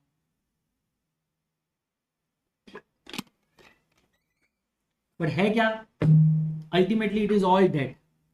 हाँ, अगर आप यहां पे बात कर रहे हो, अगर आप इस तरफ बात कर रहे हो शेयर्स, दे आर इक्विटी, क्यों, because it is not mandatory for me to pay them dividend, of course except preference shares, preference shares में, क्यूमुलेटिव प्रेफरेंस शेयर्स में हमको डिविडेंड पे करना पड़ता है ना, उसमें फिक्स परसेंटेज ऑफ डिविडेंड रहता है। बट अगर मैं स्पेसिफिकली इक्विटी शेयर की बात करूं, तो ये लोग हमको लोन नहीं दे रहे, they are investing as a owner in the company, and if the company performs well we will give them dividend. But this is not loan, ऐसा नहीं होगा कि मैंने अगर डिविडेंड डिक्लेयर नहीं किया तो इक्विटी शेयर मेरे ऊपर केस कर देंगे, ऐसा नहीं हो सकता। सो मोटा मोटी there are two ways in which we can borrow the fund. तो डिबेंचर्स जो है ये डेट सिक्योरिटी है, या डेट फंड इन्वेस्टमेंट फंड है, ठीक है। आइए इसके बारे में जानते हैं। सो debenture includes debenture stock. Sir debenture stock मतलब जब आप of course fully paid up debentures को स्टैक करते हो, for example 100 debentures of ₹1 each का 1 स्टॉक ऑफ ₹100 ईच बन जाएगा, इसको बोलते हैं स्टॉक। एक के ऊपर एक डिबेंचर्स को रख के जो स्टॉक बनता है ना वो स्टॉक है। तो क्या अब 1-1 रुपए के डिबेंचर में कौन डील करे, तो मैंने 100 डिबेंचर्स को एक साथ करके मैंने 100 रुपए का एक स्टॉक बेचना मैं प्रीफर करता हूं। फिर बॉन्ड्स और any other instrument evidencing a debt whether constituting a charge on the asset of the company or not। बोलते हैं डिबेंचर्स मतलब डिबेंचर स्टॉक, बॉन्ड्स या किसी भी प्रकार का instrument which evidence a debt, जिसका जिसका एविडेंस होता है कि ये एक डेट है, ये सिक्योर्ड हो सकती है, अनसिक्योर्ड हो सकती है, लेकिन हमें विथ इंटरेस्ट इसको रीपे करना है, correct. Provided that following instrument shall not be treated as debentures. इसके अंदर गवर्नमेंट बॉन्ड्स डाले, चैप्टर 3D ऑफ आरबीआई के अंदर स्पेसिफिकली कुछ गवर्नमेंट बॉन्ड्स, और सेंट्रल गवर्नमेंट चाहे तो कुछ और प्रिस्क्राइब कर सकती है इंस्ट्रूमेंट्स, जिनको हम स्पेसिफिकली डिबेंचर्स की डेफिनेशन से बाहर रख रहे हैं, क्योंकि हमने इसको आरबीआई के अंदर बॉन्ड से गवर्नमेंट बॉन्ड्स के डेफिनेशन में डाला है, इसलिए यहाँ पे उनको डिबेंचर्स के डेफिनेशन से हटाया। अदर देन दैट अगर कोई बॉन्ड्स है ना, कोई कंपनी अगर बॉन्ड इशू कर रही है तो वो यहाँ पर आएगा, लेकिन गवर्नमेंट अगर बॉन्ड इशू करती है, गोल्ड बॉन्ड है, रिजर्व बॉन्ड है, तो वो सब इसके अंदर नहीं आते। So they are not debentures. तो डिबेंचर मतलब any instrument evidencing a debt, जिसमें आपको रीपेमेंट करना अनिवार्य है with interest fixed. What do mean by directors? Sir directors का मतलब होता है board of directors as may be appointed by the company in general meeting. Then dividend का मतलब होता है, अब डिविडेंड का डेफिनेशन नहीं दिया है, बोला है डिविडेंड इंक्लूड्स इंटरिम डिविडेंड, लेकिन जब हम चैप्टर नंबर 8 पढ़ेंगे डिक्लेरेशन पेमेंट ऑफ डिविडेंड, वहां मैं आपको पढ़ाऊंगा कि डिविडेंड का मतलब क्या होता है, ठीक है। ओके, एसऑप्स छोड़ो, एक्सपर्ट्स अभी करेंगे फाइनेंशियल ईयर। टाइम क्या हो रहा है, हाँ ठीक है, चलो एक काम करो, एसऑप और स्वेट इक्विटी ये हम एक साथ करके डिफरेंस के साथ देख लेंगे। मेजर हमारा आज फाइनेंशियल ईयर का टारगेट है। भाई लोग मजा आ रहा है कि नहीं, पहले ये बोलो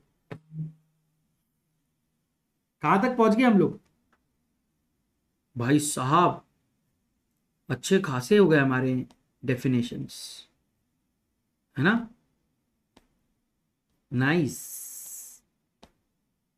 ये भी सारे हो गए, चलो अच्छा है, फटाफट निपटाएंगे हम लोग, है ना।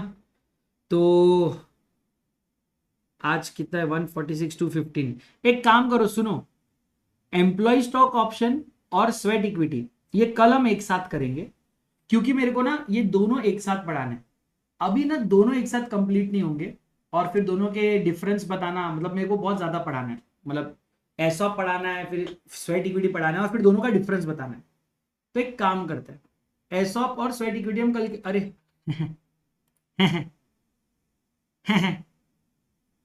कल के लिए रखते हैं, कल सैटरडे है ना, कल क्लास है। हाँ दोस्तों, टुमारो देयर इज क्लास। मैं देख लेता हूँ, मैंने स्केड्यूल तो किया है। हाँ अरे बच गया ना भाई, मेरे को लगा था मैंने स्केड्यूल नहीं किया। स्केड्यूल भी किया है, tomorrow there are class. Drive पर भी अपलोड कर दीजिए प्लीज। अरे ड्राइव कहाँ बना है क्या इंटरमीडिएट का? मेरे को सिर्फ एलएमएस का पता था, ड्राइव भी बना है क्या इंटर का? मेरे को लिंक शेयर करना ना कोई।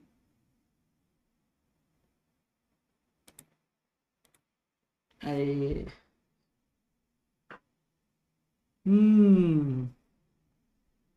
ठीक है, कल ही मैं इनसे पूछ के, ये इन लोग से पूछ के मैं आपको बताता हूँ ड्राइव का क्या है। ठीक है केशव, मैं देख लेता हूँ। लेकिन मैंने ये नोट्स कल टेलीग्राम पे डाले हैं, आप लोगों ने देखे नहीं होंगे तो प्लीज जाकर देख लेना। टेलीग्राम पे मैंने नोट्स कल ही डाले हैं। सर ये प्रैक्टिस बुक की पीडीएफ कहाँ मिलेगी? प्रियंका वो आपको मिलेगी बेटा अपने सपनों में। सॉरी, माफ कर दो, मजाक कर रहा हूं। There are no PDF available for practice books. Practice books आपको हार्ड कॉपी परचेज करनी पड़ेगी फ्रॉम एकाग्रता.co.in और adda247.com। ठीक है, चलो अब हम चलेंगे एक्सपर्ट पे। सर ये एक्सपर्ट कौन होता है? फिर से बेटा पेन लो और यहां लिख दो आदर्श जोशी। अरे दुनिया तारीफ ना करे तो क्या, हमें किसी की परवाह नहीं, अपुन करेगा अपनी तारीफ, है ना? अपने को किसी की परवाह नहीं। एक्सपर्ट्स ये वो लोग होते हैं, ध्यान से सुनना, जिनके पास सर्टिफाइंग पावर होती है। मतलब आप किसी चार्टर्ड अकाउंटेंट के पास जाओगे और उनको बोलोगे कि सर ये हमारे रिकॉर्ड्स है, can you please certify whether we are maintaining proper records or not. तो एक चार्टर्ड अकाउंटेंट में उतना दिमाग है कि वो बता सकता है कि आप रिकॉर्ड्स बराबर दे रहे हो कि नहीं, आप ऑडिट रिपोर्ट बराबर भर रहे हो कि नहीं, आप एनुअल रिटर्न बराबर भरते हो कि नहीं, आप इनकम टैक्स रिटर्न्स टीडीएस बराबर काट रहे हो कि नहीं, ये सर्टिफाई कर सकता है कि इन्होंने जीएसटी बराबर काटा है कि नहीं। इसके पास सर्टिफाइंग पावर है। एक इंजीनियर, वो आपको बराबर बताएगा कौन से प्रोडक्ट का वैल्यू कितना है। एक वैल्यूअर, वो आपको बराबर बताएगा कि एक इस पर्टिकुलर असेट का क्या वैल्यूएशन होना चाहिए। एक कंपनी सेक्रेटरी, वो बराबर बताएगा कि कंपनी लॉ के कौन से पार्ट में आप कंप्लाई कर रहे हो और कौन से पार्ट में आप कंप्लाई नहीं कर रहे हो। कॉस्ट अकाउंटेंट प्रॉपर बताएगा कि आपकी कॉस्टिंग और उसके रिकॉर्ड्स प्रॉपरली मेंटेन और ऑडिट हो रहे कि नहीं। तो ये जो लोग होते हैं ना, engineers, valuers, chartered accountants, cost accountants, company secretaries, या कोई भी अंदर बंदा है जिसके पास पावर है, ऑथोरिटी है to issue a certificate in pursuance of any law for timing force, हम उसे एक्सपर्ट कहते हैं। फॉर दिस मैटर अगर जरूरत पड़े तो एक डॉक्टर भी एक्सपर्ट है, because he can also certify weather a person is fit और अनवेल। बराबर ना? even that person, that doctor is also is a authority who can certify. That's why he is an expert, provided आप किस field के बारे में जानने की कोशिश कर रहे हो ये बता दो। So every field can have their own experts. ठीक है, now comes multi-million dollar concept, financial year। ठीक है, चलो सर एलएमएस क्या है? Muskan Kazi, LMS is the one stop solution for every student, where student will get everything in one place. Tracker से लेके, note से लेके, टेस्ट से लेके, आपके रिकॉर्ड्स, आपके क्लास स्केड्यूल्स, आपका सब कुछ एक साथ एक जगह पे बच्चों को दिया जाएगा। That is LMS, learning management system. ये आपको प्रोवाइड किया जा रहा है। आई थिंक इसके बारे में अंशुल सर ने बताया होगा, अगर नहीं बताया तो बस थोड़ा सा इंतजार करिए, इसके बारे में डिटेल आपके सामने आने वाला है। उस पर काम चल रहा है, ऑलमोस्ट हो गया है, तो आई थिंक आप लोगों को बहुत जल्द ये शेयर किया जाएगा। ठीक है सर, प्रैक्टिस बुक कब से ऑर्डर कर सकते हैं? Today only you order. काल करे सो आज कर, आज करे सो अब, पल में प्रलय होएगी, बवरी करे वो कब। भाई एक बात बताओ, चैप्टर होने को आया, चैप्टर 1 के क्वेश्चंस भी है, ये देखो चैप्टर 1 के क्वेश्चंस है, हमारा एलएमएस है ना, एलएमएस बोल रहा है, ये हमारी प्रैक्टिस बुक है। अब ये जो प्रैक्टिस बुक आपको नजर आ रही है, इसके अंदर ये क्वेश्चन नंबर 1 से लेके मैंने इतने सारे होमवर्क भी दे दिए, ये आखिरी क्वेश्चन कहां तक आया भाई, क्वेश्चन नंबर 12, क्वेश्चन नंबर 18 तक। ये 18 क्वेश्चन तो आपको सॉल्व करने हैं ना भाई अभी, तो ये तो आज अभी से आपके पास होने चाहिए, है ना। तो बेटा ये ले लो आप, आज भी एंड ऑफ द डे मैं आपको इसके कुछ होमवर्क क्वेश्चन दूंगा और ये करना है आपको। मैं अलग से पैसा कमाने की कोशिश नहीं कर रहा हूं, अगर आपको नहीं लेना है मत लो, एटलीस्ट जो होमवर्क मैं दे रहा हूं क्वेश्चन आंसर्स वो क्लास में से स्क्रीनशॉट ले लो या कुछ करो, लेकिन वो क्वेश्चंस तो आप सॉल्व करो। मेरा मेरा इंटेंशन किताब बेचना नहीं, मेरा इंटेंशन है क्वेश्चंस की आपसे प्रैक्टिस होनी चाहिए, ठीक है। तो आज मैं आपको और होमवर्क दूंगा। चलो, फाइनेंशियल ईयर स्टार्ट होता है बेटा 1st day of April every year और एंड होता है 31st day of March every year. मतलब सर आपका फाइनेंशियल ईयर स्टार्ट होता है, ये वाला फाइनेंशियल स्टार्ट हुआ था 1 अप्रैल 2024 को, बराबर। अभी हम लोग अगस्त 24 में है ना, अप्रैल मई जून जुलाई अगस्त में हम बैठे हैं। ये फाइनेंशियल ईयर एंड होगा 31 मार्च 2025 को। इसके पहले का फाइनेंशियल ईयर खत्म हुआ था 1 अप्रैल 2023 से 31 मार्च 2024। क्लियर। तो ये है आपका फाइनेंशियल ईयर, करेक्ट।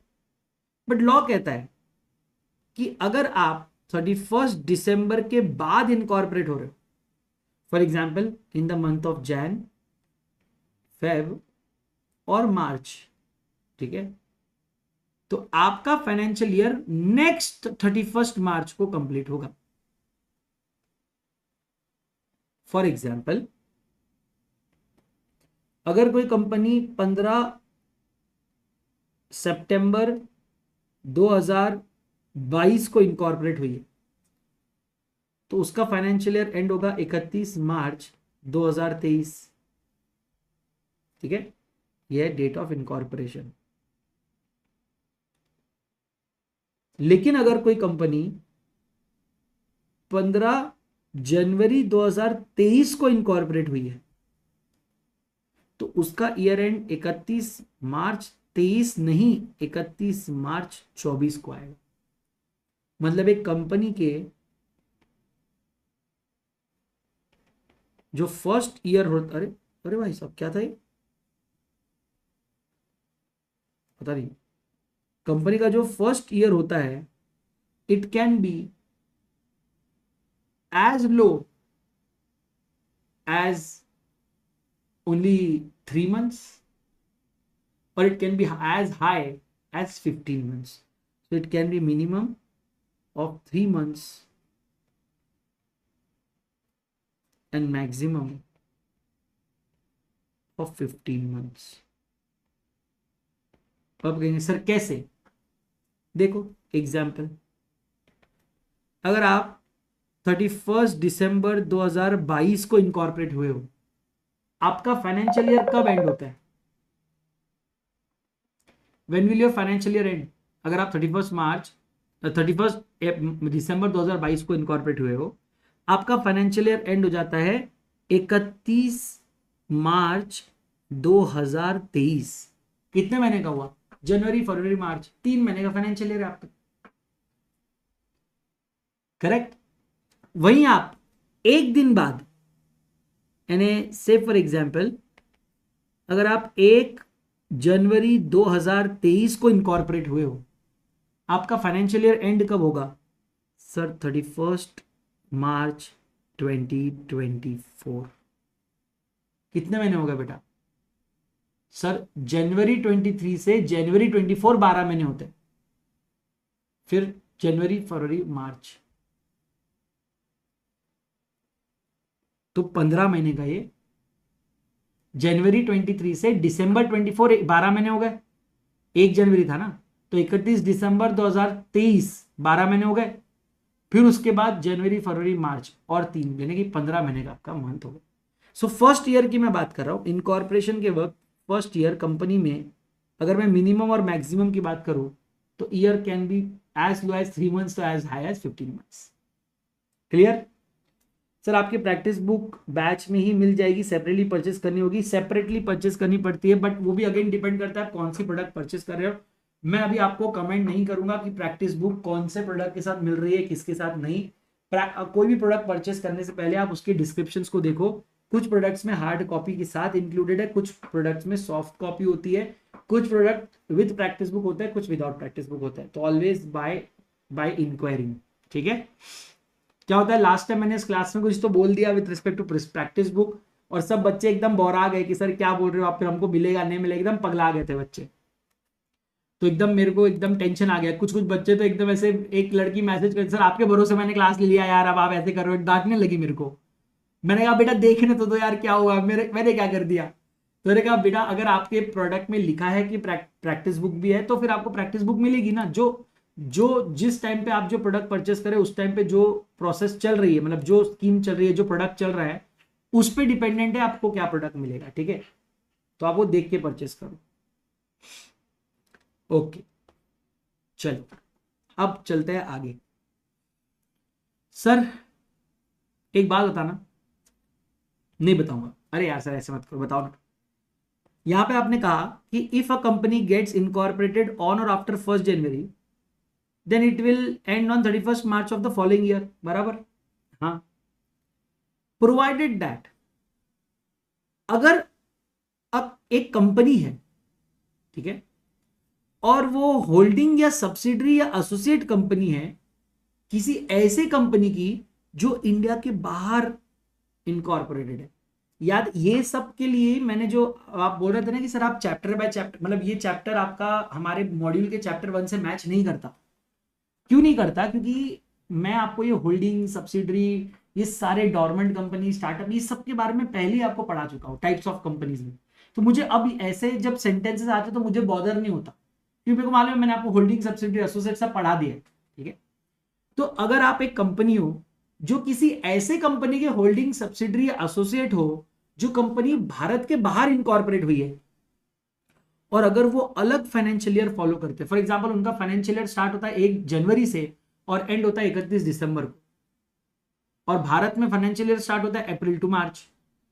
अब यहां पे पंगा क्या हो जाएगा, आप अप्रैल टू मार्च फॉलो कर रहे हो और आपकी जो होल्डिंग, सब्सिडरी और एसोसिएट है वो जैन टू दिसंबर मैच फॉलो कर रही है। तो आपका अप्रैल टू मार्च का बैलेंस शीट आप उसके जैन टू दिसंबर के बैलेंस शीट में यूज नहीं कर सकते। You can not merge, because दोनों के टाइम फ्रेम अलग है, तो आप कंसोलिडेशन कर ही नहीं पाओगे। समझ में आ रहा है ना? आप भरोसा कर, मेरे को एक बात बताओ, आप उसको करोगे कैसे? How will you merge, how will you consolidate them, जब एक पीरियड है अप्रैल टू मार्च और दूसरा पीरियड है जैन टू दिसंबर? तो लॉ कहता है ऐसे में you can apply to regional director, you can apply to central government, central government ने पावर रीजनल डायरेक्टर को दे रखा है, you can apply to regional director, और आप उनसे रिक्वेस्ट कर सकते हो कि sir please allow me to follow the same financial year which is followed by my holding, subsidiary और एसोसिएट आउट ऑफ इंडिया। तो वो जैन टू दिसंबर फॉलो कर रहे हैं, मैं आपको हाथ जोड़ के निवेदन करता हूं मुझे भी जैन टू दिसंबर दे दो, और अगर आपका एप्लीकेशन एक्सेप्ट हो गया तो आपको भी जैन टू दिसंबर मिल जाए, नो पंगा एट ऑल। लॉ कहता है आपको बस RD1 फॉर्म भरना है, 4 डॉक्यूमेंट अटैच करने, minutes of the board meeting जिसमें डिसाइड हुआ कि आपको फाइनेंशियल ईयर चेंज करना है, आपका रीजन क्या है, तो अभी हमारी होल्डिंग है उसका जो भी आपका रीजन है बता दो, आपका memorandum of appearance, power of attorney दे दो, और उसके साथ एक एप्लीकेशन जो आपने किया है लास्ट 5 फाइनेंशियल ईयर्स में, है ना, और जो फॉर चेंज ऑफ फाइनेंशियल, वो सारी डिटेल्स आप हमको दे दो। अगर आपके इसमें कोई डिफेक्ट मिला तो हम आपको 15 दिन का टाइम देंगे अपने एप्लीकेशन को रेक्टिफाई करके रीसबमिट करने का। 15 दिन तक अगर आपने रेक्टिफाई रीसबमिट नहीं किया तो आपका एप्लीकेशन रिजेक्ट हो जाएगा, और मैक्सिमम 2 बार मैं आपको रीसबमिशन करने दूंगा, 2 बार मौका दूंगा करेक्ट इंफॉर्मेशन देने का। ये सब होगा with in 30 days of receipt of document. RD एक तो डिसीजन देगा कि चलो ठीक है मैं आपको अलाउ कर देता हूं, आपका फाइनेंशियल ईयर और आपके होल्डिंग का फाइनेंशियल ईयर अब आप अलाइन कर लो, या हो सकता है आपका एप्लीकेशन रिजेक्ट कर दे बोल के कि आपका रीजन सॉलिड नहीं है, आप अपना अप्रैल टू मार्च ही करो। तो जो भी RD बोलेगा उसके हिसाब से करो। अगर RD ने अप्रूव कर दिया तो अब आप क्या करो, अब आप भी जैन टू दिसंबर फॉलो कर सकते हो अगर आपकी कंपनी का जैन टू दिसंबर है होल्डिंग कंपनी का, और अगर रिजेक्ट कर दिया तो भैया आपकी होल्डिंग कंपनी का कुछ भी हो, आपको अप्रैल टू मार्च फॉलो करना पड़ेगा। ठीक है। अगर आप, एक और बात, अगर आप आईएफएससी कंपनी है, आईएफएससी कंपनी के बारे में थोड़ा चर्चा करना बाकी है, मैंने आपको पढ़ाया नहीं है, कल फुर्सत में आपको मैं आईएफएससी कंपनी के बारे में पढ़ा दूंगा।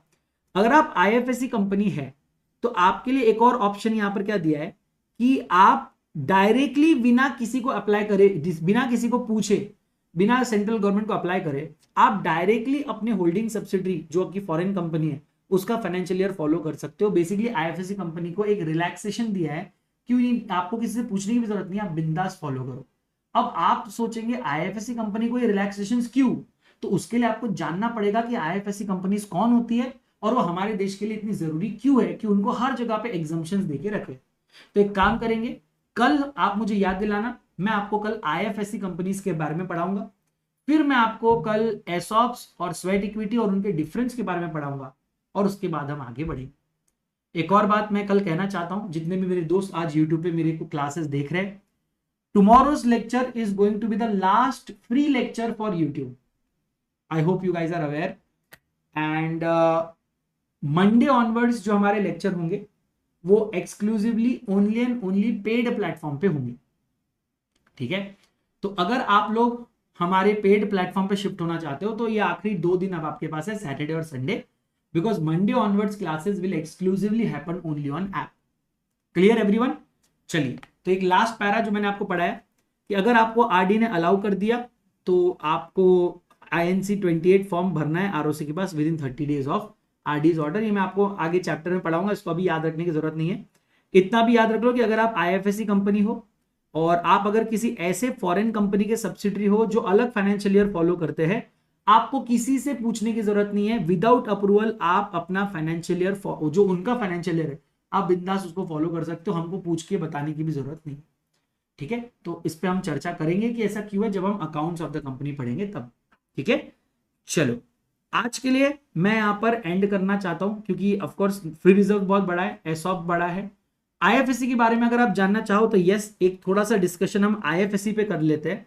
क्या बात चालू हुई है तो आईएफएससी पे बात कर लेते हैं। और आईएफएससी के बारे में बताने के बाद, अरे आईएफएससी कंपनी बोल रहा ना हौले, है ना, इंटरनेशनल फाइनेंशियल सर्विस सेंटर, ये रहे। आईएफएससी के बारे में बात करने के बाद फिर हम लोग आगे बढ़ेंगे। कल हम लोग स्टार्ट करेंगे, जैसे कि मैंने आपको बताया, हम स्टार्ट करेंगे with ESOP, sweat and other. ठीक है। चलिए जरा गौर से देखिए, what are this international financial service centers authority. ये अथॉरिटी है जो आईएफएससी को मॉनिटर करती है। आईएफएससी एक ही जगह पे बनते हैं, कहां पर? आईएफएससी सेंटर्स में। ठीक है। हमारे भारत में फिलहाल there is only one IFSC center और वो गुजरात में है, उसे कहा जाता है गिफ्ट सिटी। मैं चलो आपको गिफ्ट सिटी की वेबसाइट पे पहले लेके जाता हूं। ठीक है, मैं आपको गिफ्ट सिटी पे लेके जाता हूं। ये बेटा, ये जो फोटोज आप देख रहे हो, ये है वो गिफ्ट सिटी के फोटोज, ठीक है। चलो मैं आपको गिफ्ट सिटी की वेबसाइट पे ले आता हूं। मैं आपको पूरा कंसेप्ट बताऊंगा, आप एकदम टेंशन मत, आपको पूरा कंसेप्ट एकदम डिटेल में बताऊंगा। हम लोग बात कर रहे हैं international financial service centres. Sir, हमने गुजरात में एक पूरा का पूरा एक एरिया बनाया है जिसको हमने नाम दिया है GIFT city, Gujarat international fintech city, finance and tech city. इन लोगों का काम है कि यहाँ पे सिर्फ वही फाइनेंशियल सर्विस सेक्टर्स वाले कंपनीज आते हैं जो इंडिया से बाहर फाइनेंशियल सर्विस एक्सपोर्ट कर रहे हैं। देखो, आप भी जानते हो, मैं भी जानता हूं कि आज हम ऑलरेडी डेफिसिट बजट में हैं, हम लोग ऑलरेडी, हमारे पास फॉरेन एक्सचेंज के भी शॉर्टेजेस चल रहे हैं।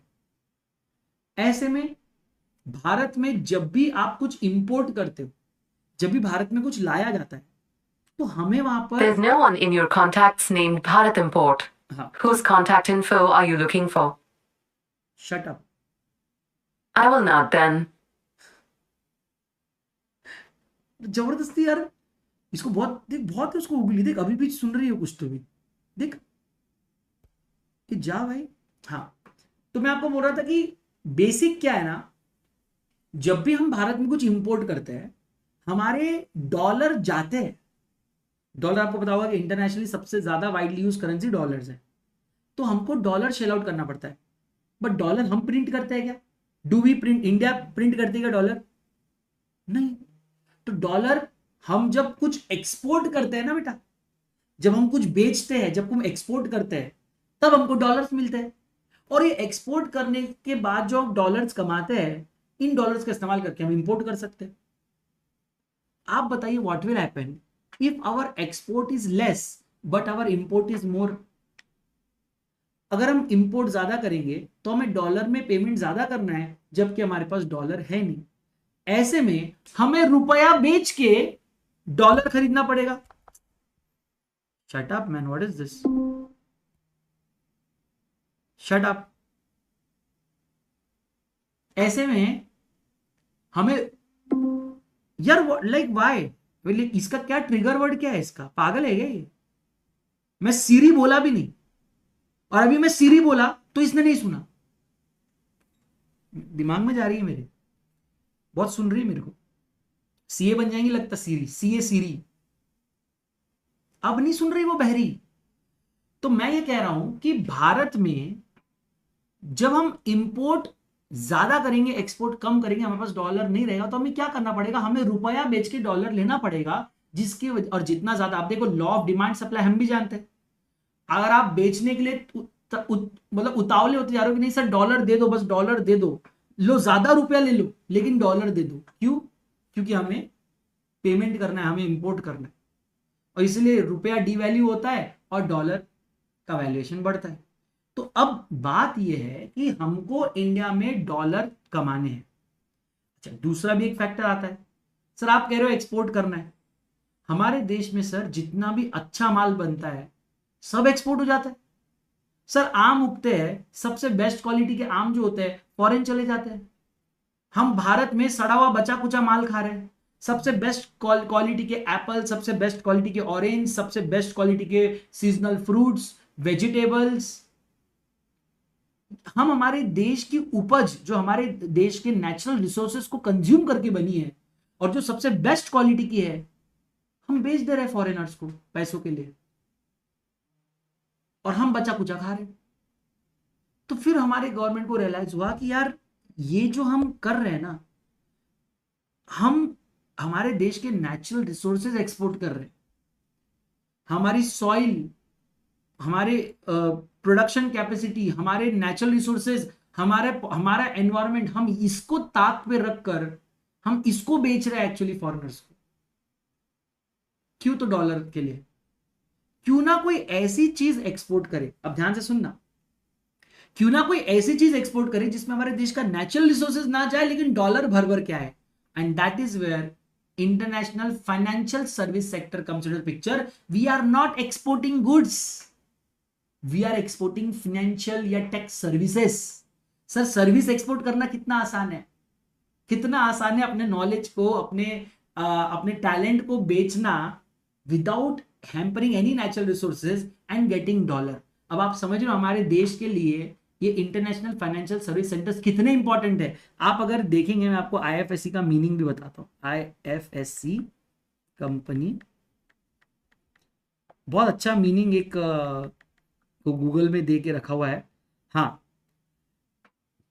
IFSC stands for International Financial Service Centers, and IFSC centers to the customers outside the jurisdiction of the domestic economy. हमारे इंडिया में नहीं कर रहे हम कुछ सर्विस, हमारी पूरी की पूरी सर्विस कहां परफॉर्म हो रही है? Out of India. And we deal with the flow of finance, financial products and services across border. समझ में आ गया आपको? अब आप समझिए कि क्या इंपॉर्टेंस है हमारे यहाँ पे गिफ्ट सिटी का और फाइनेंशियल सर्विसेज का। So and IFSC caters to the customer outside the jurisdiction of domestic economy. Such centers deal with the flow of finance, financial product, services across border. जैसे global financial centers are London, New York, Singapore. However IFSCs around the world and मतलब basically however Shanghai and Dubai are emerging IFSCs around the world and are aspiring to play global role in the years to come. An expert panel headed by former World Bank economist Percy Mystery, submitted report on making Mumbai an international financial center in 2007. However, the global financial crisis that unfolded in 2008 made countries, including India, cautious about rapidly opening up their financial sector. But yes, we do have our first IFSC center in India. हमारे पास है Gujarat international finance tech city, fintech city, जिसे हम gift city बोलते हैं। ये 2015 में हमारे भारत की फर्स्ट आईएफएससी सेंटर बोल के बनी है।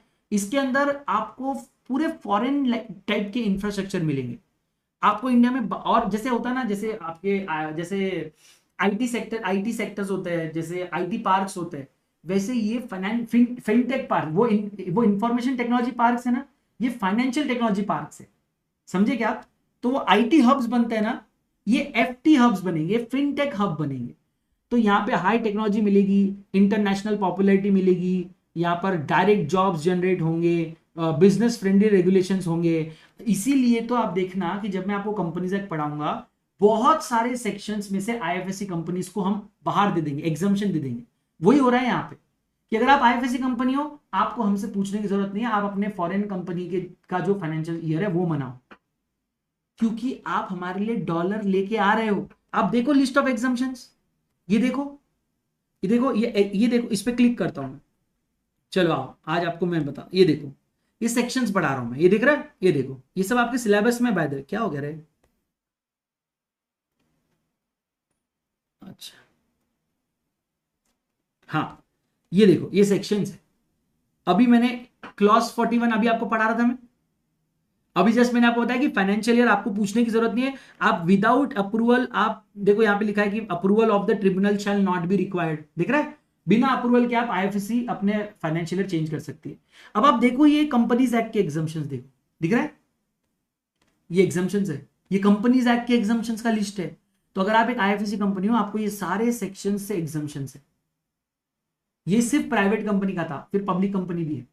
तो ये बेनिफिट हम आईएफएससी कंपनीज को क्यों दे रहे हैं? तो ये बेनिफिट हम आईएफएससी कंपनी को दे रहे हैं क्योंकि वो हमारे लिए अल्टीमेटली क्या करने वाले हैं बेटा? सर, वो हमारे लिए अल्टीमेटली ये करने वाले हैं, क्या करने वाले हैं? हाँ, क्योंकि वो हमारे लिए अल्टीमेटली डॉलर लेके आएंगे, and that's why we have given them so many benefits. तो आईएफएससी सेंटर्स मैंने आपको बताया, तो ये फाइनेंशियल सर्विसेज आउटसोर्स करते हैं, मतलब एक्सपोर्ट करते हैं आउट ऑफ इंडिया। इंडिया में एक ही सिटी है, गिफ्ट सिटी, वहीं पर आपको अपनी आईएफएससी कंपनी खोलनी पड़ेगी, उसके अलावा बाहर कहीं नहीं कर सकते। ठीक है, चलो फिर आपको मैं कल, अब हम आगे का पढ़ाई करेंगे। तो आज के लिए क्लास हम यहाँ पे एंड कर देते हैं। बेटा, अगर आप कल के बाद हमारी क्लास देखना चाहोगे तो उसके लिए आपको हमारी क्लासेस परचेस करनी होगी। अगर आप ये बैच, अगर आपको अच्छी लग रही है और आप आगे कंटिन्यू करना चाहते हो, तो आप ekagrata.co.in पे आ सकते हो, या आप अड्डा 247 के वेबसाइट पे भी आ सकते हो। यहाँ पर आप इंटरमीडिएट के लेक्चर्स आप सिलेक्ट करना, आपको यहाँ पे महापैक का ऑप्शन मिलेगा। आप यहाँ पे बोथ ग्रुप, सिंगल ग्रुप, महापैक ले सकते हो। बोथ ग्रुप्स और सिंगल ग्रुप, ग्रुप 1 ग्रुप 2 जो भी है, आप रेगुलर पैक ले सकते हो, या अगर आप चाहते हो तो आप इंडिविजुअल कोर्सेज भी ले सकते हो। यहाँ पे हर एक सब्जेक्ट का इंडिविजुअल कोर्सेज भी अवेलेबल है, चाहे ग्रुप 1 हो या ग्रुप 2 हो। दिख रहा है आपको? करेक्ट। तो ये आपके पास सारे ऑप्शंस है। मैं आपको एक ऑप्शन ओपन करके बता देता हूँ। से फॉर एग्जांपल मैं अभी बोथ ग्रुप का महापैक ओपन करता हूँ, तो इस सब के फीचर्स आपको मिलेंगे। इसमें हार्ड कॉपी ऑफ बुक्स भी है। महापैक सब्सक्रिप्शन 9 मंथ्स का होता है, अनलिमिटेड व्यू इसमें होते हैं। सारी डिटेल्स इसके अंदर बताए गए हैं, live description, faculty profile, video, सारी चीज़ें आपको यहाँ पर मिल जाएगी। वीडियो तो अब आप यूट्यूब पे देख ही रहे हो। मैं रिक्वेस्ट करूंगा कि you please purchase the classes bye Sunday, because Monday से जो क्लासेस है ये अब स्ट्रिक्टली शिफ्ट हो जाएगी ऐप पे, और यूट्यूब का कल लास्ट लेक्चर होने वाला है। तो आप अगर चाहे तो बोथ ग्रुप कॉम्बो ले सकते हो, अगर आप चाहे तो आप ग्रुप 1 कॉम्बो भी ले सकते हो। ये आपका ग्रुप 1 कॉम्बो का प्राइस है 19,800। अगर आप ग्रुप 2 लेना चाहते हो तो ग्रुप 2 कॉम्बो भी है यहाँ पे, है ना। अगर आप रेगुलर बोथ ग्रुप लेना चाहते हो तो ये है रेगुलर बोथ ग्रुप। इसमें लाइव क्लास तो मिलेगी, बट पीडीएफ बुक्स मिलेंगे, हार्ड कॉपी नहीं मिलेंगे। किसी भी रेगुलर क्लास में हार्ड कॉपी नहीं है, वो चाहे बोथ ग्रुप हो, ग्रुप 1 हो, ग्रुप 2 हो। इंडिविजुअल कोर्स भी यहाँ पर अवेलेबल है, आप देख सकते हो। यहाँ पे लाइव प्लस हार्ड बुक का भी कोर्स अवेलेबल है, और ड्राइव प्लस हार्ड बुक का भी कोर्स अवेलेबल है। ठीक है, तो आप यहाँ पर देख के accordingly you can select the product. Okay, so that is it guys and girls, है ना. तो जबरदस्त वे में हमारी पढ़ाई हो गई है और मैं उम्मीद करता हूँ कि आप आगे भी इसी तरह पढ़ते रहेंगे. See you tomorrow in the class. God bless you all. Lots of love. Bye everyone. Take care. Everyone on YouTube, I hope to see you in the class very soon. Thank you so much everyone. Bye bye. Thank you.